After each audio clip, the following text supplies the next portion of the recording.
Hey, Dolphin Reviews here. So, been a while since I last uploaded. Kind of moved houses, had to get situated, a lot of moving parts. But now I'm back, and I thought we'd start off with a little bit different of a review video. Today, we're going to be going over the Meta Quest 3. Now, I've never been the biggest advocate for VR simply because I thought, oh, it's kind of gimmicky, it's expensive, and the tech is just not there yet. But my wife ended up getting one of these for free because of her job. And I went, obviously, had to try it out. And honestly, it's probably like one of my favorite gaming platforms. There's some really cool games on there. I haven't really used it much for productivity. I've dabbled in a couple different uses, but gonna be speaking primarily from a gaming perspective. Just gonna talk about, is it worth it? It is kind of expensive, right? This is a 512 gigabyte version. Gonna talk about like some of the things I love about it. The games, just the hardware, how it works, and then also some of the things that I've ran into that are kind of annoying. I wish they would fix, and give you the perspective of, hey, maybe I should try this out and buy it, because I know, like for me, I would have never considered it. So yeah, let's dive into it. All right, so jumping into the quest menu, here we're kind of in the pass-through mode, so we can see through the headset and kind of look at our surroundings. One of the big selling points about the Quest 3 is this pass-through feature. Apparently on other headsets it's not as good, and I'll say it's good enough for me to interact with my dogs, go and feed them, watch them. If I need to hop on my phone to look at a text message, I'll be able to decipher it, albeit it might be a little difficult sometimes. But overall, I'd say the pass through function is pretty great on this thing. The menu, a little intuitive here. We're creating the boundary. So this is kind of the play area, and it'll automatically adjust to what kind of obstacles are there. Here we're going to load up one of my favorite games, Beatsaber. Um, I've played this game a ton, and it was probably one of the first games I downloaded when I got this. So the biggest selling point about this game is you can kind of mod it and end up downloading a bunch of custom songs that you wouldn't be able to otherwise, or else you'd have to purchase a bunch of song packs. Here I'm just playing, some random song. I obviously didn't start off playing something this difficult.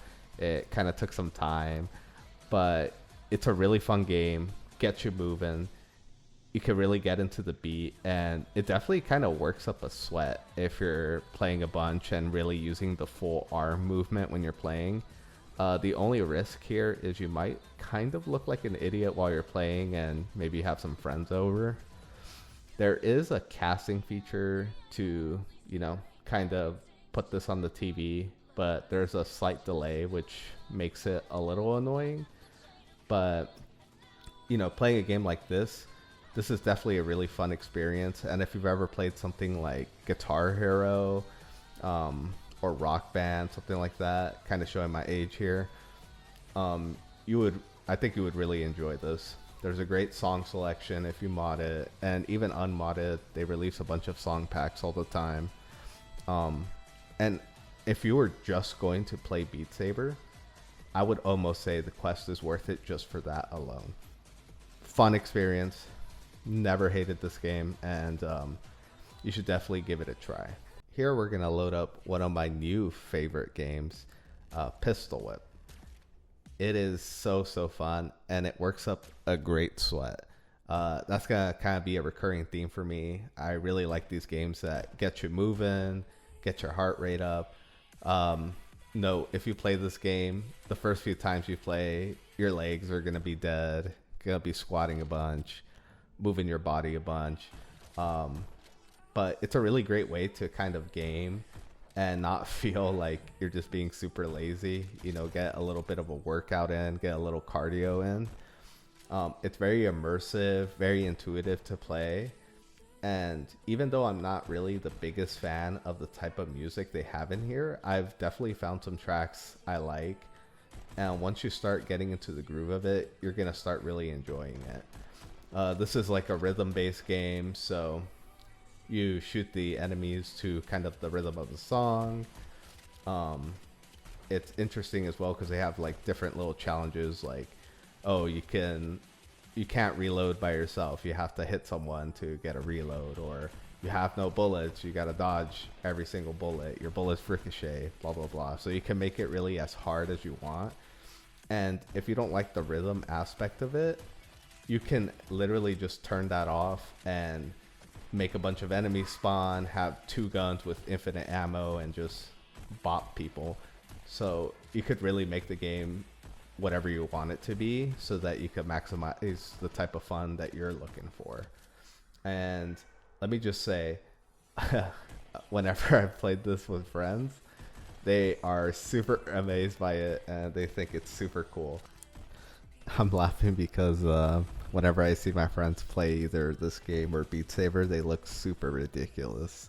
But let's go ahead and finish out the song and then we could get to that.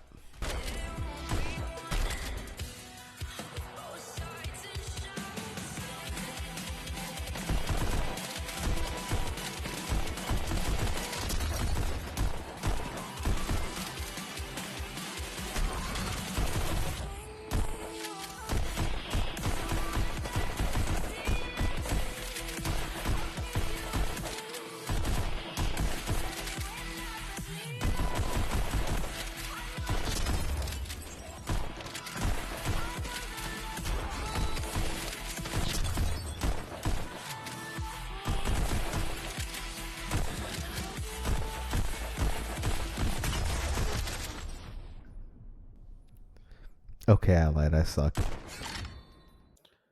All right. So let's take a little break from all the gaming and take a look back at reality, right? So here is the MetaQuest 3 on the website as of today, 6/7/24. And we see the starting price at 499 USD. So let's add it to our bag. And let's say you're, a big spender, you're going to get the 512 gigabyte version. And I kind of would recommend a secondary strap because the default strap that comes with this headset absolutely sucks. It's uncomfortable. It gets tiring on the head.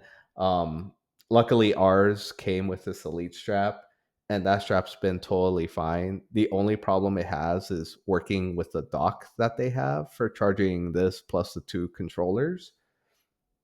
But yeah, if we were to add all this together before even any games, we're coming out to a total of 719.98.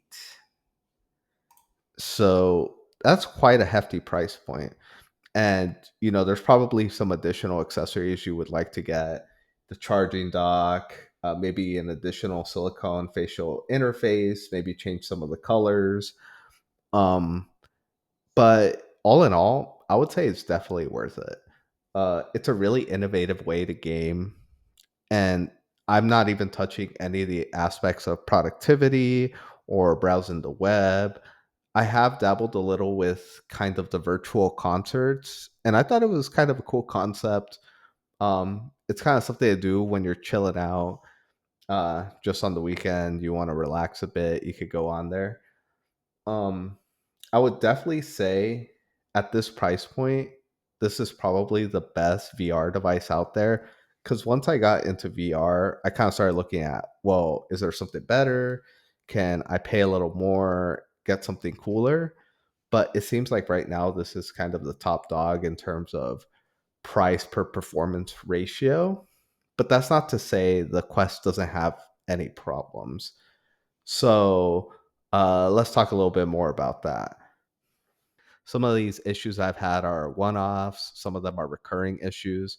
But one of the most annoying things that's happened to me while using the headset is sometimes on boot up or like restarting it, one or both of my controllers are not registering. So, I don't have the little laser pointing out for me to go and click a button. And even if I restart the headset, do a bunch of different things, it won't work. And usually, what will end up happening is I'm doing that a bunch of times and then it suddenly works, or I take out the battery from the controller, kind of reset it and put it back. But that is really frustrating, and it can also happen while you're playing games. Another frustrating aspect about the Quest 3 is sometimes the vibration will be off in certain games. So, like, sometimes on startup and Pistol Whip, my right controller will just vibrate the entire time until I close and reopen the game. And that's just like kind of a minor annoyance. And I would want these things kind of ironed out, especially because you're paying so much money for the device. Um, some other issues are kind of minor, just like visual artifacts. Sometimes when you're browsing or loading up a game and then it crashes. So some like performance issues sometimes. But other than that, it's not too bad. And I would say these issues usually resolve themselves and it's nothing game breaking. So I would definitely recommend still buying this headset. And I think the pros outweigh the cons. The only thing is, it really is expensive. So I would only consider it if you have the disposable income, you're already kind of a gamer, or you're looking to get moving when you're playing games.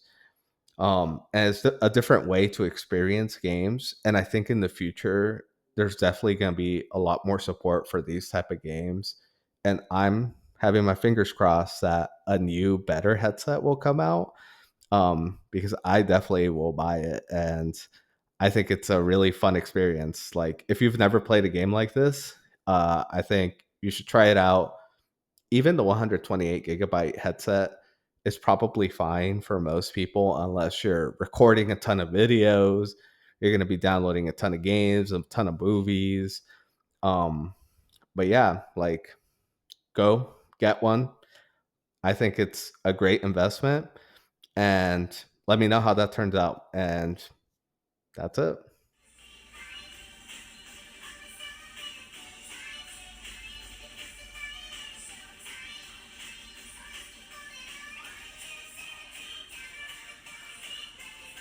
There you go, Mr. Krabs.